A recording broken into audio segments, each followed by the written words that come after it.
Good morning সবাইকে। তো আজকে তোমাদের সাথে শেয়ার করব আমার মাসির তৈরি স্পেশাল ইডলি, যেটা বাড়িতেই বানিয়েছিল। আমার মাসি কিন্তু ইডলি খুবই ভালো বানায়, তো আজকে তোমাদের সাথে শেয়ার করছি।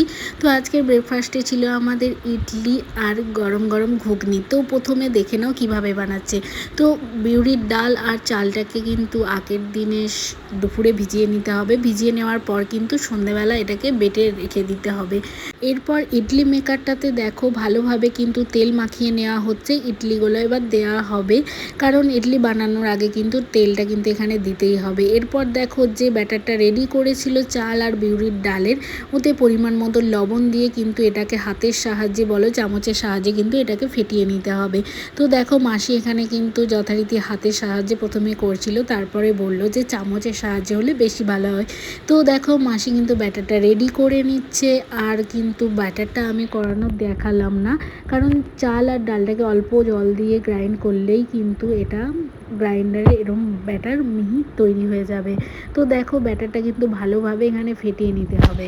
ব্যাটারটা কিন্তু ফেটানো রেডি হয়ে গিয়েছে। এরপর দেখো মাসি এক এক করে কিন্তু ব্যাটারগুলো এই ইডলি মেকারে দিয়ে দেবে। তো দেখো এইভাবেই কিন্তু দিয়ে দিতে হবে। দেখো সমস্তটা দেয়া কিন্তু এখানে কমপ্লিট হয়ে গিয়েছে। এরপর দেখো ব্যাটারগুলো যখন রেডি হয়ে গিয়েছে কত সুন্দর লাগছে দেখতে।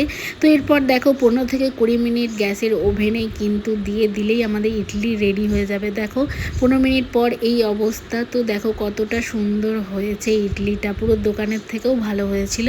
তো এরপর চামচের সাহায্যে কিন্তু এই ইডলিগুলোকে তুলে নিতে হবে। মাসি এখানে সবটাই কিন্তু নিজের হাতেই করছে, আমি এখানে কিন্তু শুধু ভিডিও করছি। এটা কিন্তু আমি বানাচ্ছি না, আমার মাসি বানিয়েছে।